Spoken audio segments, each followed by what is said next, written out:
அவா என்னவா பண்றீங்க? ஏமா புக்கு படிச்சிட்டு இருக்கேன். நேத்து அதிரச மாவு செஞ்சு வச்சிங்களவா? ஆமா. அது ஊறிடுச்சாவா? புடிச்சிருச்சுமா. அதை இப்ப சுடலாமாவா? சரிம்மா, உங்களுக்கு அதிரசம் வேணுமா? சரி வாங்க சொல்லுவோம்.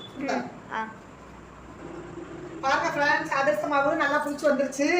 இப்போ நம்ம அதிரசம் தட்டுவோம். அந்த அதிரசம் செய்யறதுக்கு வந்து நான் வந்து இந்த 2 கவர் பால் கவரை கட் பண்ணி எடுத்து வச்சிருக்கேன். அதுக்கப்புறம் பார்த்தீங்கன்னா நம்ம சன்ஃப்ளவர் ஆயில் வச்சுருக்கேன், நெய் கொஞ்சம் வச்சுருக்கேன். நெய் வந்து நம்ம மாவுலையும் சேர்த்துக்கலாம், நம்ம அந்த அந்த பேப்பரில் தடவி தட்டும்போது ரொம்பவே நல்லாயிருக்கும். இப்போ நம்ம அடுப்பு முதல்ல எண்ணெயை காய வச்சுக்கிடுவோம். சட்டி வந்து நல்லா சூடாகணும். ஏன் சூடாகணும்னு சொல்கிறேன்னா, அதில் கொஞ்சோண்டு ஈரப்பசை இருந்துச்சுன்னு வச்சுக்கோங்க, நம்ம எண்ணெயை ஊற்றும் போது சடங்கும். அதனால நல்லா காஞ்சதுக்கு பிறகு நம்ம எண்ணெயை ஊற்றினோம்னா நல்லாயிருக்கும். இப்போ நான் எண்ணெயை கட் பண்ணி ஊற்றுறேன். எண்ணெய் இந்த பக்கம் காஞ்சிக்கிட்டு இருக்கு.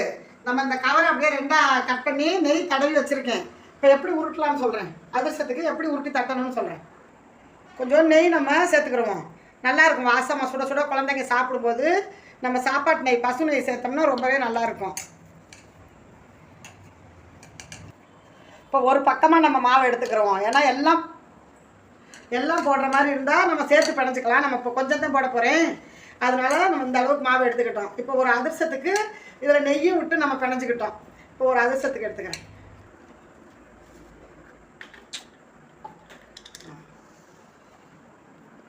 நல்லா இந்த அளவுக்கு மாவை உருட்டிக்க வேண்டியதை உருட்டிக்கிட்டு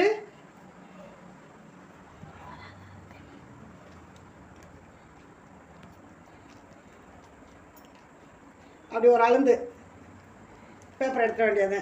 இந்த சென்டரில் நம்ம ஓட்டை வேணால் நம்ம போட்டுக்கலாம். ஆச்சா, அப்படியே எடுத்து இப்போ நம்ம எண்ணெயில் போட போகிறோம் பாருங்க.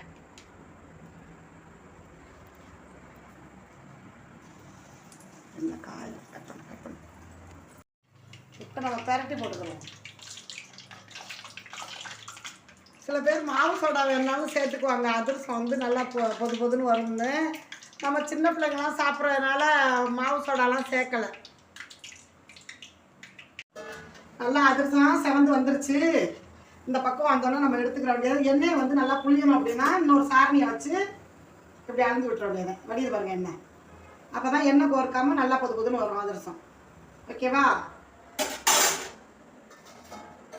ரொம்ப இலகுது, இதில் எடுக்க வேணாம். இப்போ எல்லா அதிரசமும் நம்ம சுட்டுக்கிட்டோம். இப்போ நம்ம சொந்தங்களுக்கெல்லாம் கொடுக்கலாம், நம்மளும் சாப்பிடலாம். வாங்க, அந்த அதிரசம் எப்படி டேஸ்ட்டாக இருக்குன்னு நான் உங்களுக்கு சொல்கிறேன். இப்போ அதிரசம் நம்ம செஞ்சிட்டோம், ரொம்பவே டேஸ்ட்டாக இருக்குது பாருங்கள். நான் தீபாவளி அப்போ குழந்தைங்களுக்கு செஞ்சு கொடுக்கல, அதனால் இப்போ செஞ்சு கொடுக்குறேன். எங்கள் சொந்தக்காரவங்களுக்குலாம் இப்போ தான் நான் கொடுக்குறேன். ஓகே ஃப்ரெண்ட்ஸ், இந்த வீடியோ பிடிச்சிருந்தா சப்போர்ட் பண்ணுங்கள். பாய்.